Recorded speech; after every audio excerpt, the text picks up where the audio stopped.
It's like spinning. Oh, now, yep. Now we on, baby. Now we on. Yeah, we back. I'm on my original setup, with the Juice World, with the Nipsey. But yeah, man, we back. We back from where do we? Oh, Edmonton, eh? Back from Canada. Edmonton, eh? Yeah, man. It was a interesting card. It was, kind of the revenge of the Canadians, but there were some controversial decisions. But nowadays, there's always controversial decisions. So you can't leave it to the judges. But I gotta say, is it true or not true? I feel like now we're getting more sample size of the glove situation. I know people are like, it could be just a coincidence, but man, I mean, the gloves aren't creating as many straight up knockouts, I mean, there's still some, but I think I don't think it's nothing with the gloves. It's just the caliber of like technique and shit in MMA. You think people getting better at like defending? They're getting better, and also it's like not that many like raw ass people like that no more. There's not that many like one hitter quitter guys like that in the UFC. Think about it, like, and the guys that are doing it. Like, look at what Poatan didn't knock him out, but he beat the brakes up, and then look at Topuria and Max. That's the perfect example, damn near. Max never been dropped, never been TKO'd, and he got both in one fight. Yeah, I thought about that, but in my head, I also was thinking like, let's put the old gloves on Topuria and see what's good and how he's really folding people. But he wasn't even folding people like that with the old ones. Like, he didn't like Bryce Mitchell. He didn't knock out. He subbed him, but he didn't knock him out. Yeah, Topuria is actually a good grappler, bro. Like, he's well-rounded. He like trains for MMA. Like that's his background. You know how most people do other sports and then they jump into MMA. But that always MMA. But I'm just saying, like, he didn't like knock him out with those gloves against Bryce Mitchell, who sent Bryce Mitchell to the afterlife with the new gloves. Ige, right? No, Emmett. Oh, Josh Emmett, yeah. Which Mitchell still came back since that. Nah, he's not coming back. He turned his life to God or whatever. So, and rapping. So. But yeah, man, how do we do for the Edmonton? Man, we did good, bro. We're positive here. You went 2-1. And positive plus 1.9 units. You only had 3 plays actually because the 4th play was Lewis KO and that fight got canceled. The Black Beast was nowhere to be found. I wonder what happened to him, bro. So, oh shit, I think you're frozen.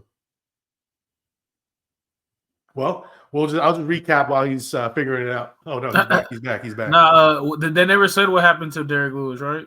Nah, they didn't. I didn't see nothing. But if he's the one that pulled it out, I'm thinking it's something to do with weight. I don't know, but like he is getting older, but he didn't even show up to the weigh-ins. Oh yeah, no, the official weigh-ins he did, right?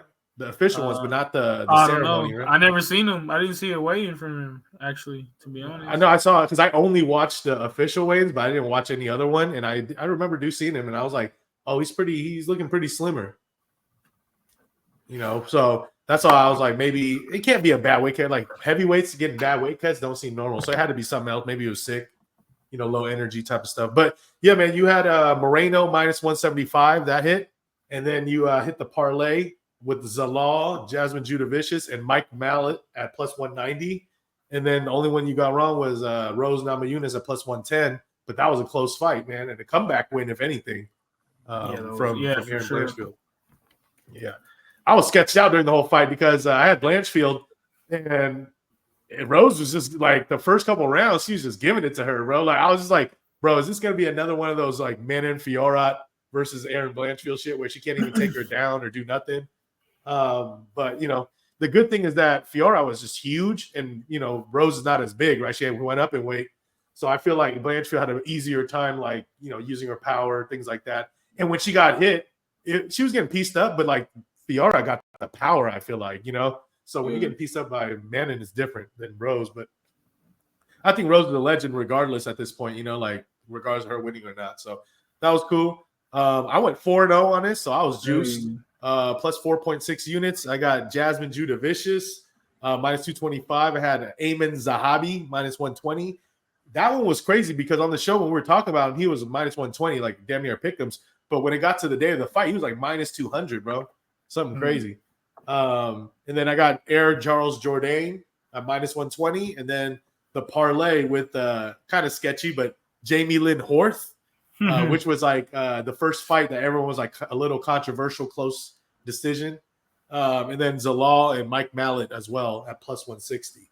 So good stuff there, man. The Mike Malott fight was almost all bad. If Giles would have thrown some shit, it would have been over. But yeah, that was a bad fight. Yeah. So what's up with the Mike Mallet? He's kind of been like the guy they've been pushing, but he's not been living up to like how hyped he's been. Well, I think he took a new approach for this fight where he wasn't trying to gas all the way out like he did in the Magny fight, and it didn't look so. I mean, it was just like boring. Hell yeah. Let me share my screen here. All right, next up, man, we got this fight. We're showing the people here. It's going to be UFC Vegas 100. That's huge because you remember the Apex started back when the COVID days, and they started that going and saving sports. And now we made it to UFC 100. So, but we got to start with the bottom, even though the headliners is Magny versus Prates. On the bottom here, we got the first fight, decent fight here. We got Tresean Gore versus Antonio Trocali Dern. We got Tresean Gore here. If you guys remember him, he's from the Ultimate Fighter. A few seasons ago, he's the season runner-up with Brian Battle, who won that shit. And they actually fought after that, and he lost to Brian Battle again. So, but yeah, man, since then, man, he had some canceled fights, but before that, he beat Josh Frem by guillotine choke, and then he lost to Cody Brundage, which is pretty crazy. He got knocked out by Cody Brundage, and then he lost to Brian Battle before that. So 3 fights in the UFC. He hasn't been that active. His last fight was like 2022. Then you got this boy right here. He was like suspended for a while from MMA due to like steroids and shit or PEDs for a while. But then when he made his comeback, he took that short notice fight. He's 12-4, but most famously known for dating Mackenzie Dern. He's damn near a striker and sub guy, but subbing is his thing, grappling, BJJ for a tall guy. He most recently got knocked out by Shara Bullet, but that was a short notice fight. And then before that, he was in some other league here, and then he had a no contest due to the steroids with Contender Series in 2019. So he's been super, super inactive, man. And he doesn't have a lot of UFC fight. But I'll tell you this. When I watched him fight Shara, even though I was against him, I felt like he was putting up a good fight until he got finished. Like, he was putting in effort, and even though he's not the best striker, he was, trying to do it, and putting up what he can. So I got to respect that part. But I don't like him as, just really him. But I think there's value here for me. The odds right here for this fight is Tresean Gore's the favorite at minus 185, and Trocali's about a plus 160. I just don't trust Tresean Gore. So I guess it's not so much me liking Trocali. It's me not liking Tresean Gore there. And, he has all the talent and the power, and he's supposed to be this power striker. But at the end of the day, I just haven't seen it, so I'm not going to lay the price with him. So for the sake of this, betting-wise, I'm going to go Trocali at plus 160. Who do you like? Yeah, it's sketch, but I'm going to have to go with Gore. But it's for sure sketch. He hasn't lived up to his hype that he was doing. Pulls out a lot of fights, and he got slept by Cody Brundage, so, it's always sketch. But, yeah, I'm going to go with Gore, though, for this one. Because Trocali is also sketch to me as well. Yeah. I mean, Tresean Gore is supposed to be this prospect, he's over here man, Yeah. So. And then Trocali is just over here just slapping up Mackenzie Dern's ex-husband, doing drills on him. Yeah, doing everything but fighting in the UFC. So, yeah, just for the sake of that, I got to go with Tresean. He might be taking it more serious. Mm-hmm. And I feel like he needs to win more than anything, like no matter what Trocali does, he's always going to be known as Mr. Dern right now, Next up, man, we got a debut, Cortavius Romeus against Gaston Bolanos. I think this is a low-key banger. What the fuck is this? Oh. His nickname is Are You Not Entertained? 9-2, man. He's 30 years old in his prime. He's definitely a wrestler, definitely a grappler. And he most recently won by decision in Contender Series here. So, he doesn't have this is the second time in Contender Series, by the way, and he came through. First time wasn't so hot. And then you got your boy Gaston Bolanos, 7-4. This guy's the dream killer, and he's a pure striker. He was a kickboxer, I believe. He most recently lost to Marcus McGee, who we realize is a lot better than what everyone thought. McGee was legit, and then he beat Aaron Phillips, which is I think a decent win as well. this is a tough fight, man, because his striking is definitely way better. And the debut guys are kind of sketching. You got Romeus here at minus 205 and Bolanos at plus 175. Like, man, I like Romeus, but I don't want to lay minus 200 with him. I think he's a little sketchy. I think he's going to be able to grapple, and that's going to be his way to victory, because I don't think he's going to outstrike Bolanos. I don't think he's going to knock Bolanos out at all. So I think his only way is really either by decision or if he gets a sub. But if he doesn't get him down, it might be a wrap, and Bolanos could be knocking him out. So, value-wise, I could see the Bolanos size being value. Also, Bolanos by KO. Damn, it's only plus 200 right now. So I think that's going to be the most likely outcome. Or you get like Romeus by points. I think that's a possibility if you like the Romeus fight, because that's plus 265. But yeah, who do you like in this? Yeah, I'm going to just go with Gaston Bolanos. Yeah, that guy, he's not great, but he's striking. His striking is strong, bro, for sure. Okay, we got first horny. This might be the only horny fight. No, we got multiple horny fights. We got Melissa Mullins here against Claudia Zagula. She's brand new. I'm going to start with her because she got a cute picture, but I don't know about her fighting. She's 6-1, 25 years old, man. She's a striker, never been knocked out, and her only loss is through sub. But, I don't know about the league she's been fighting in, to be honest. I don't know what Fame 21 is, MMA GP, all that, but I don't know about this. I have no real thoughts. I want to say Melissa Mullins because I've seen her fight, but I'll tell you this. I think she's a huge favorite that I'm not willing to lay. Where is it at? She's minus 240, and Zagula is plus 205. That's a little sketch for me. Yeah, man. But I guess for the sake of the pick, I'm going with Mullins. Yeah, same. Who do you like, buddy? Yeah, I'm with Mullins as well. Yeah, man. She actually came off a loss, and she's never been subbed and never subbed anyone. She lost to Nora Cornhole by knees to the body and head, so just knees. And then she beat Irina Alekseeva, so that at least she beat somebody in the UFC. But low-level competition, yeah, I'll pick her. But nobody laying minus 240 with Melissa Mullins seems sketch as fuck. That's for damn sure. But that fight sus. I don't know why that's not the first fight, but they don't want that to be the curtain jerker, I guess. Next up, man, we got a solid-ass fight. We got Cody Stamann against Damon Blackshear. This shit is solid here. We got Cody Stamann. He's an underdog at plus 235, and you got Blackshear minus 275 already, which is pretty crazy. Blackshear is 14-7. He's 30 years old, man. He's a pure grappler. I think he has one of the only 3 twister submissions in the UFC, something like that, which is pretty crazy. He got that on Jose Johnson, but he's on a 2-fight losing streak, bro. So he needs to get right. He lost to Montel Jackson and Mario Batista, who are solid fighters. Stamann is like that middle of the pack guy, He's also on a 2-fight losing streak. He lost to Taylor Lapilus and Douglas Silva de Andrade, who aren't terrible fighters either. This is a tough one, man, because obviously I like Blackshear to win, but at minus 275 is disgusting. I think betting wise, I'd rather go with Stamann here. I don't know if he wins, but I think he could last, and his grappling is pretty solid, where I think he could try to stay alive. And when you go to decision, you already know anything is possible in decision. So I don't want to go to decision with Blackshear and have minus 275 and clench my asshole. So. I like Stallman here. I think he is live, but he's not the better fighter at all. Yes, the main Cody. So he's little too. He's like 5'6". But yeah, I feel like I don't know. I think just what's his name's going to be bigger than be able to just drag on him and take him to the ground and probably just get out a decision or maybe a sub. Yeah. What's Blackshear by sub? Plus 400 for the sub on Blackshear. That's value. Because the thing is, Cody got to try to starch him, just get him out of there. But do you think Cody could starch anyone? I mean, anything could happen, but it's just that style of fight, and then plus he's the bigger dude. It's gonna be rough for him. Yeah, Blackshear by points is the most likely outcome at minus 135. Kind of crazy. I like Stamann. Let's see. Stamann by decision is only plus 275, to be honest. So it's not even that juicy. And by TKO? My TKO is plus 1,200. Now that's juicy. Yeah, man. You're feeling Uzi?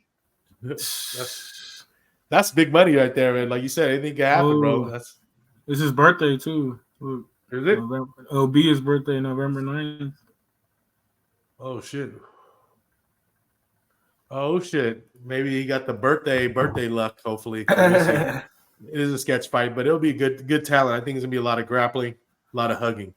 A lot of crotching. Yeah, a lot of crotch sniffing. Next up, man, this is a banger here. We got a couple of white excellent gentlemen here. We got Charles Radke against Matthew Semi the Jedi Smellisberger. This guy is famously known for dropping the F-bomb, and I don't mean fuck, on on one of his fights on the same card actually that Manel Cape went crazy and dropped the F-bomb on Kai Kara France. And but then he didn't have to apologize. Only Charles Radke had to because he's American. And if you're not American, you can use that word. So it's all chill. But yeah, man, this guy, he's solid. I mean, he's older, but he's gonna fight for your money. He's always putting up a good fight.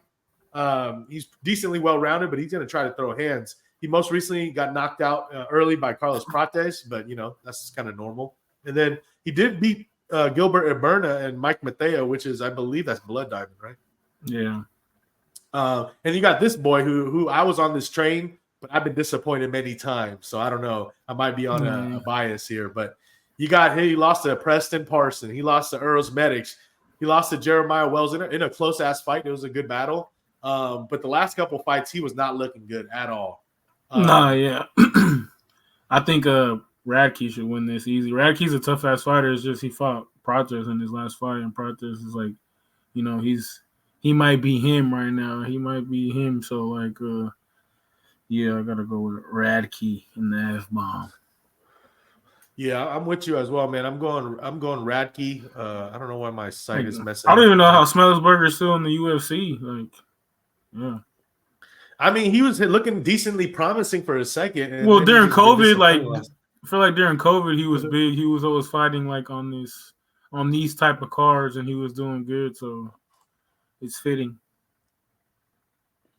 Yeah, they're gonna try to squeeze him in, but yeah, if he continues to lose one, maybe two more, I think he might be done. The odds here. Oh wow, we got Charles Radke minus 155, and we got Smellisberger plus 135. I'm with you, man. I think Radke at minus 155 is reasonable.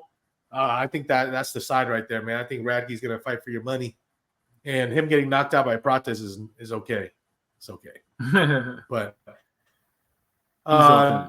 next up, man, we got Mansour Abdul Malik against Dusko Todorovic. This is a wide odds, man. Kind of. We got Mansour at minus 350, and we got Dusko at plus 285, man. But it's a debut of a contender series gentleman here. He's still young, but he's gonna be throwing straight bombs. He's gonna be trying to grapple, get you to the ground, and pound you out. Pause. He's muscular, and black and muscular is always a decent combo. So I'm with that. And you got over here Dustin Todorovic, which this fool got the head of like who you should knock out. The way his head is shaped is like perfectly this wide target that you could just night real quick. But yeah, man, he's on a 1-fight losing streak, which is hilarious. And he's lost to Christian Leroy Duncan, which I'm actually high on him. But then he lost to Chidi Njokuani, who's decent. But look at the only people he beat: Jordan Wright, Maki Patolo, bro. Like, you lost to Soriano, sketchy shit going on here. I'm going with the favorite. I know he's probably too big of a favorite, but I like Mansour minus 350. Give me a greasy parlay leg, greasy it up, because he might end up looking like a minus 500. So fuck that.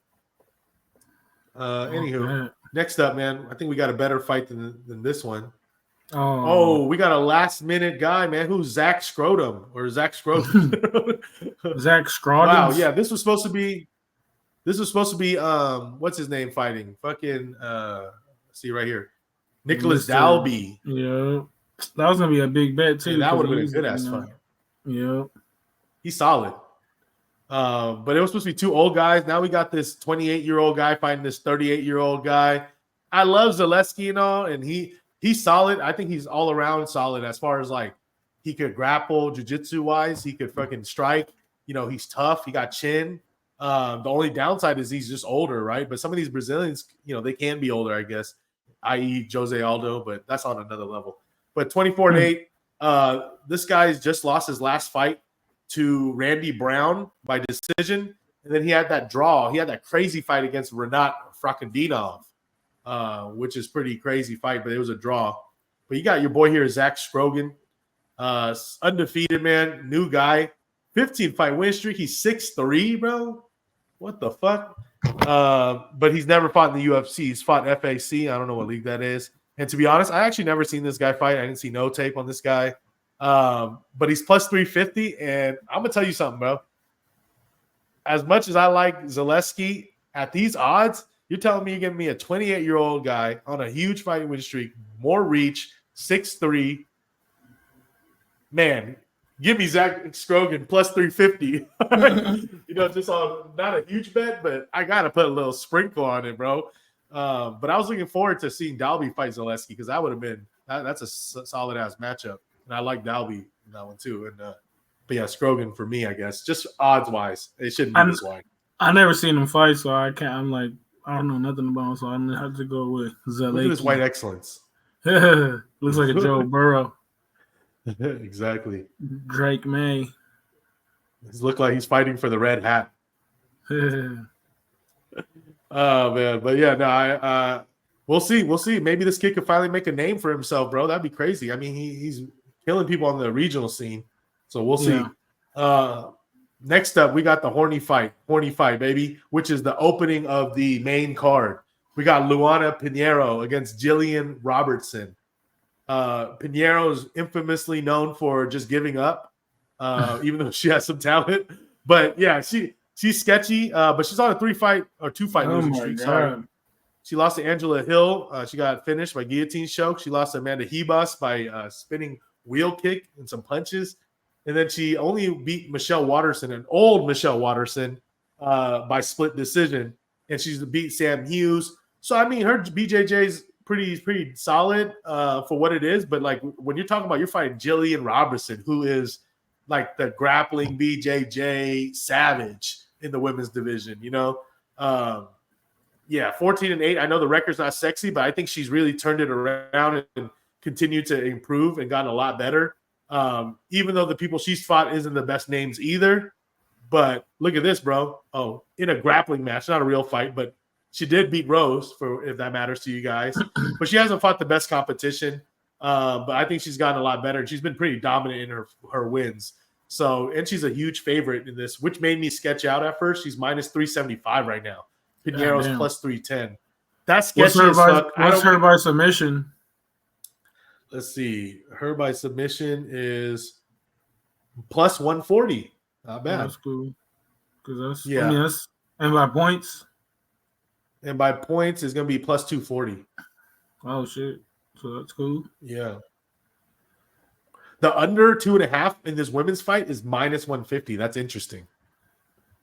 They're saying that they think that she's going to finish Pinheiro most likely. So that's interesting to me because I think Jillian Robertson should dominate with ease, but minus 375 for Jillian Robertson is a very interesting sentence I just said. You know, like that's pretty crazy. So I don't think the odds are right, but like at the same time, I cannot get myself to bet on Pinheiro.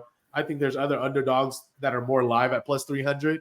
So I guess for the sake of it, I'm going Robertson, and I guess I'll throw her into that greasy parlay with the swole black dude. And try to find a third leg or something, which I think I could find here, and go greasy in that way, you know. Well, it'd be greasy too with Prates. There you go, but I don't think I'm gonna put him in there, and I'll talk about it later. Even though I do think he wins, just FYI. I'm on the fighting nerds train as well, you know. I'm into that. Next up, man, I like this fight. Nobody else likes this fight, but I like this fight. We got GM3, baby. GM3. He's on GM3 against Rainier de Ritter. RDR is what they like to call him, I guess. He's a huge favorite right now. As always, you got GM3 as an underdog. What's the odds here? You got GM3 plus 245. You got Ritter minus 285. And we'll talk about Ritter first here. He's 17-2. He's he's 34 years old, so he's been around for a minute. Tall dude, 6'4", pure grappler type of guy. It's questionable hands, but he's from one championship, so one fighting. And this guy, he most recent was in UAE, but most of his career has been in one. So he has experience. It's not like he's a nobody, and he's obviously been champ in those divisions. But he's joined the UFC now. We got GM3, your favorite fighter, 36-year-old, also purely grappling type of guy. But he'll try to throw hands if he has to in there, but he ain't got good hands. But he beat Edmund Shabazian and Brian Barberena, and those two aren't that great. I mean, Edmund was a decent win, I think, but everything else he's been losing, obviously, as you can see when he's got top level. But he beat Bruno Silva, Dustin Stolfus, and we just saw Stolfus knock the fuck out of what's his name? Man, it was devastating. Whatever. Yeah, he slept his ass. Yeah, sad story. But he's beaten Mahmoud Muradov, man. The only person, Chimaev, everyone loses to him. So, man, I'm gonna do it again, guys. I hate to say it, but I gotta ride with my boy GM3 plus 245. Let me donate. All right. I got to take a sprinkle on it, man. I just think, they're setting up this guy. Obviously, if they're going to sign some other guy, Ritter, I would think that Dana's trying to push him or somebody's trying to push him.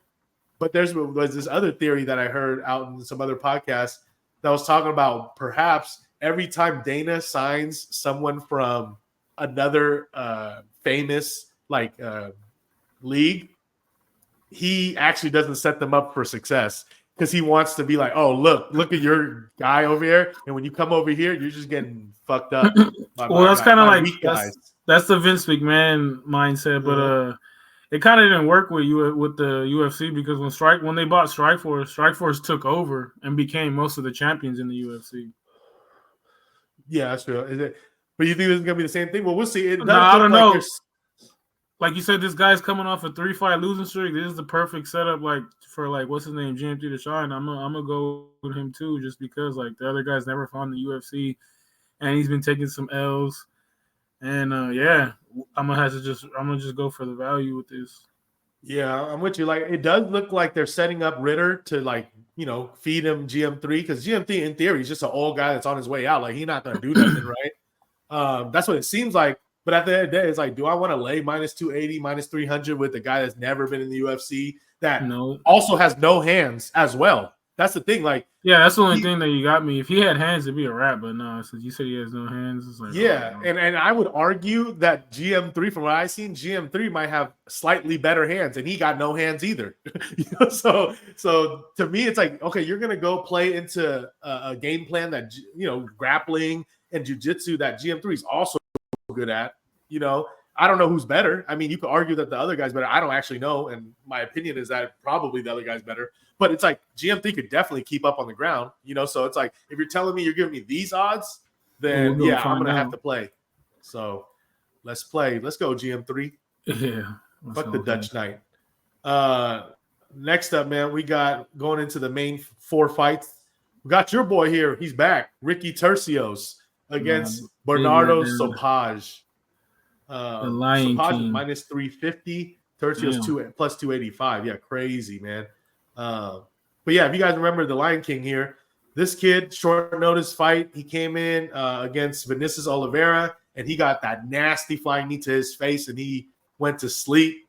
And it was bad. But overall, I thought, up until that point, though, he did put up a good fight. He was a tough kid, taking on short notice.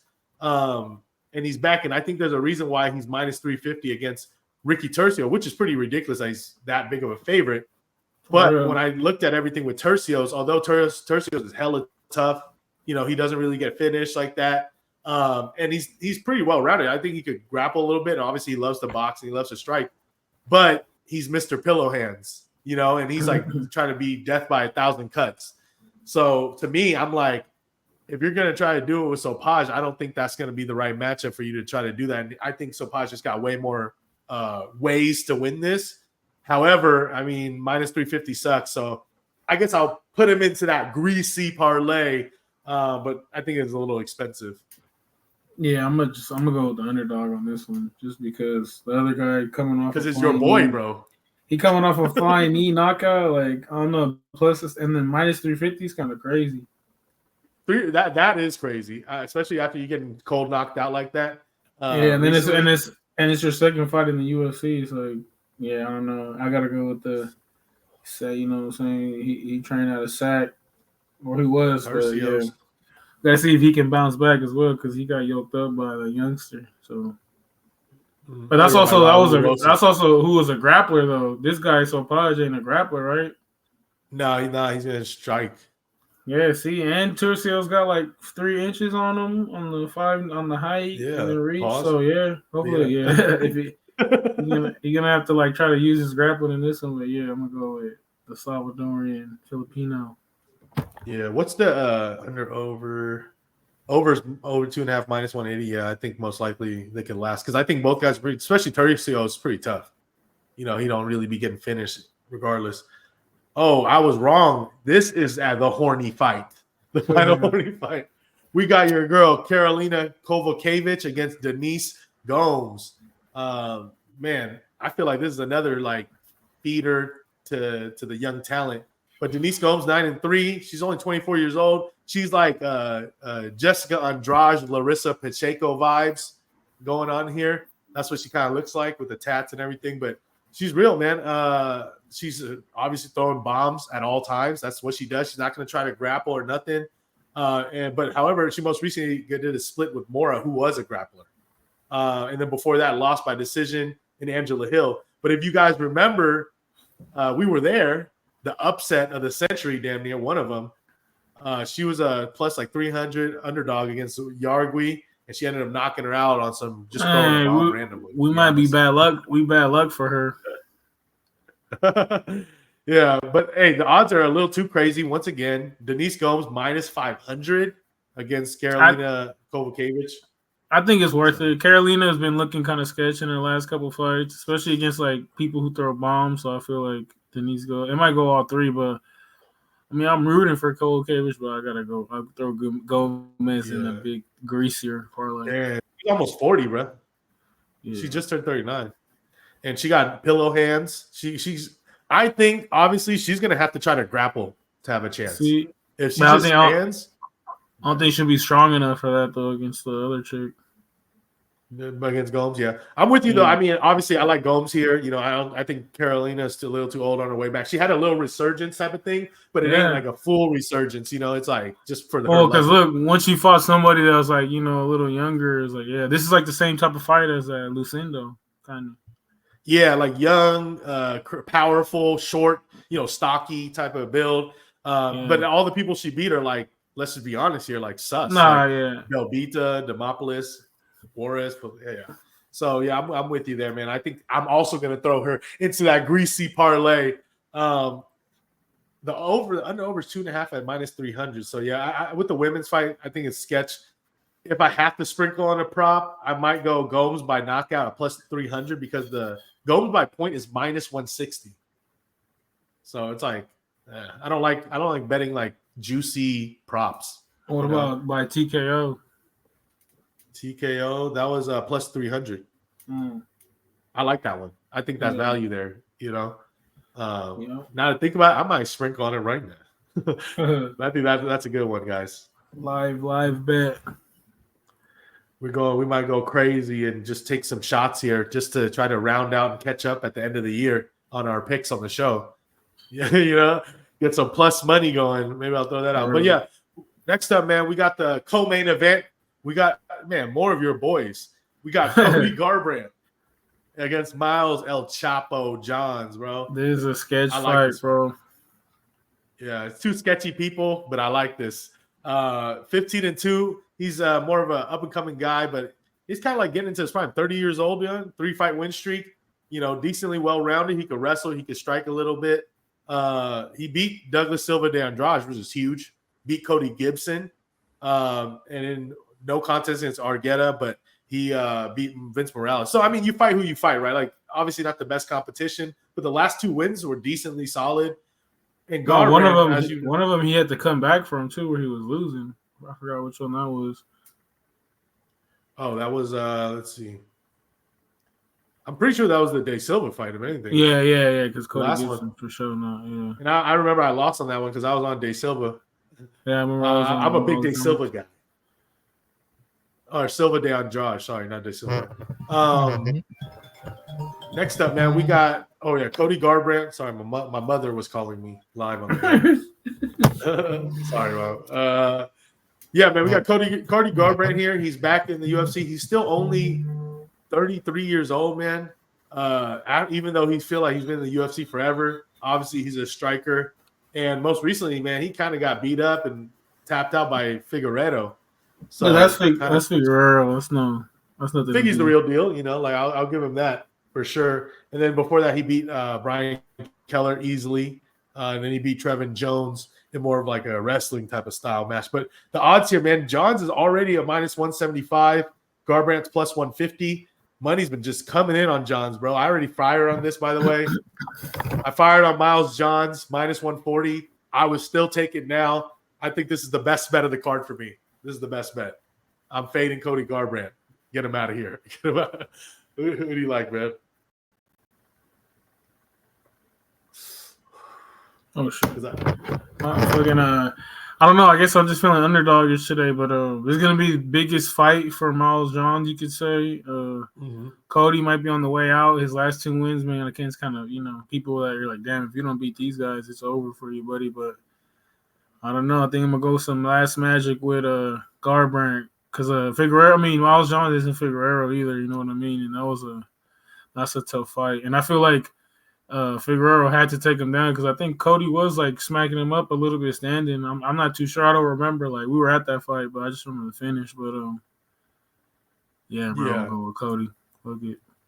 I think as long as it stays standing, it's gonna be a little closer, right? Because Cody obviously has the striking advantage. Yeah, I think that's all it's gonna be because Johns don't ever go for like takedowns like that, and I feel like Garbrandt's wrestling is pretty good against like someone like Miles Johns. This is like all plus money too. Isn't Johns who always like misses weight, or I'm tripping? No, he does. Okay. Yeah, see, that's the thing. The weight cut is rough for him also. So, yeah, we'll see.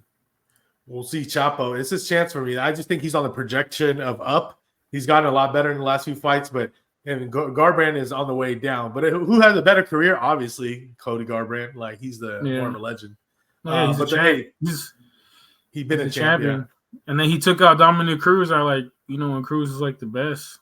So everyone says that. So maybe I just got onto UFC late or something. But I'm not a Dominic Cruz fan at all. Like I'm I'm not into him as a commentator. I'm not into him as a fighter. Not into any of it. Hey, you can't deny it though. At one point, that fool was doing the same shit that Mighty Mouse and doing him. Hella title. The defense is winning by unanimous decision. It's fucked up. He had those really bad injuries that he can never really bounce back from. Yeah, and then when he came back recently, he got caught with the head kick. It was just getting caught. Yeah, because he's older now. Yeah, not the same, bro. Not the same. But yeah, hey, the props wise, I mean, I'm not really shooting on the props here, but Garbrandt by points is plus 250. You got Miles Johns by KO is plus 275. It's a little juicy. There. But yeah, I think this is going to be a banger fight, man. I think it's going to be a banger fight. Next up, we got the main freaking event. We got Carlos Prates from the Fighting Nerds. Get your cigarettes ready. Against Neil Magny, man. Haitian sensation. Shout outs to Weeze.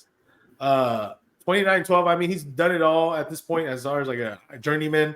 37 years old. He's always fighting. He's pretty well rounded actually. He's tall, lanky, so his build is solid. But he's always fighting these like up and comer like top prospects all the time. So Michael Morales, he lost. He's like the gatekeeper now. Yeah, he beat Mike Mallet to kind of fraud check him real quick. Then he lost to Ian Machado Gary by decision though. So I mean, he's fought the who's.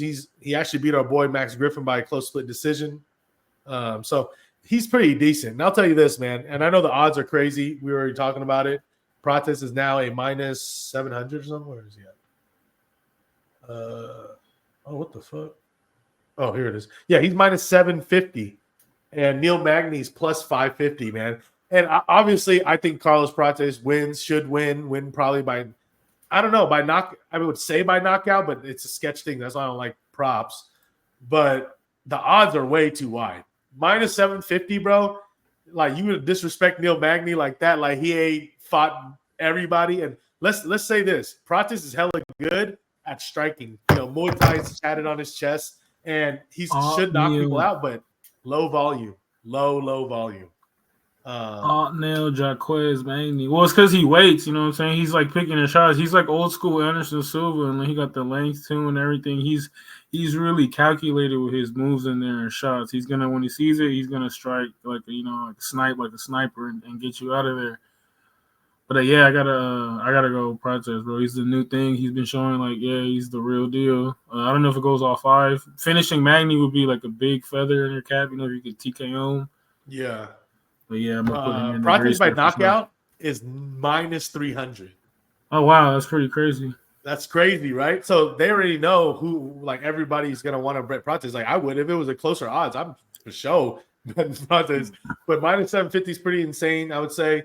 So for me, I mean, I'm picking Prates to win easily, but I think that the odds are way too wide. Now, if betting wise, don't be surprised if I decide to sprinkle it on Magny, especially if it gets like plus 600. You know, plus like that type of level, because he could steal something on some bullshit on just, you know, surviving and he has to drown you. That's the Magny way of winning. But I don't know. I just feel like for like Prates, like he's ready for it too. Because go to his thing, you're still on Magny. Yeah. Hold on.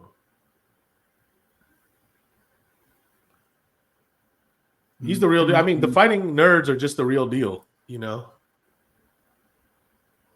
Muay Thai, bro. You see that Muay Thai? Cigarette man. 20-6. Cigarette man. He's gonna have a cigarette before and after. Fuck it. Yeah, because look, he even finished. Yeah, I mean, he's been finishing everybody. Like Jangling, you know what I'm saying? Like, he even finished him. So like, hey, what's the under? Under is 2.5 at minus 225. Fuck. That's crazy. Yeah, right. They tell you, like, they already picked their side on the books, and they're like, "Nah, we're not letting you just come up so easily on us." You know, like, you're gonna have to pay to get some money, to win some money. Yeah, just greasy. But yeah, that's what it is, man. I mean, it's gonna be good. This is his first headlining card. They're pushing him hard because I obviously think he's one of the more entertaining fighting nerds as far as like people love his style, right? He's a little older too, so yeah, he's 31, looks 41. But yeah, I think he's gonna be dope for sure. But until he gets to a point where I could see if they pair him up against like a strong grappler in the future, and if he can't train for that stuff, even though he should be able to because their gym is solid. They got Barajo as a captain who is purely grappling and wrestling a lot. So he should be able to. This fool is 6'1", lanky, tall, 170.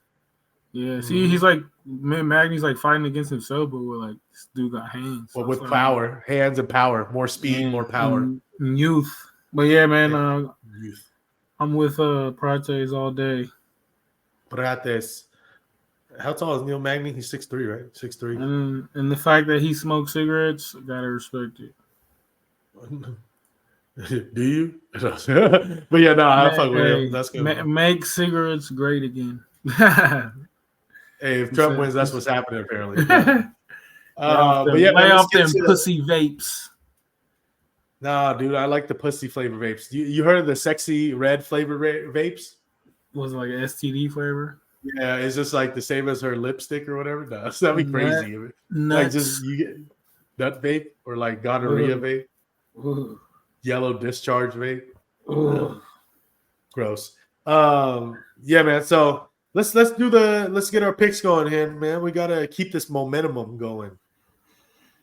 Yeah, man. I'm gonna do a greasy parlay with Gomes, Mansoor, Prates and Robertson. Robertson. Okay. And then straight up bet Cody Garbrandt. Garbrandt plus 150. Straight up bet GM3. Oh, that's a big one. I think he's like plus 245. Yeah. And then Robertson by submission. She's due. Robertson sub. What is that? Robertson sub. Yeah, she's due for a sub. What's the sub rate? The sub is plus 140. Yep, that's a good one. Let's see here. For me, I'm gonna go. I already did it. Miles El Chapo, Miles John. He's minus 175 right now, so we'll do that. El Chapo. I mean, I got to take a stab on GM3 at plus 245. Yeah, I felt so strongly about that, right? Then we're gonna hit him with. What was my other one? Okay. I guess I just got to hit a parlay here, a greasy parlay. We're gonna do Robertson. We're gonna do Sopage. We're gonna do Gomes,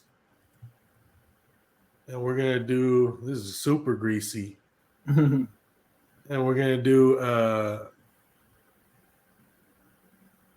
Mansour. All right.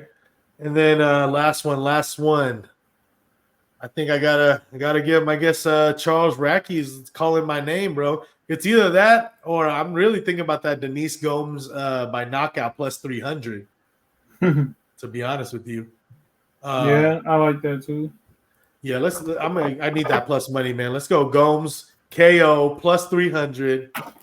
Let's go. We need that plus money. But yeah, that's our 4 plays, man. Hopefully we continue our momentum. Check out the group chat on Wax. We'll be the next episode dropping this week. We'll be talking about probably the results. Maybe we'll find out the results of the election, possibly. Who's gonna win? We don't know. But yeah, man, check this out, man. Smoke out. Watch some violence. Peace out. Peace out, brothers.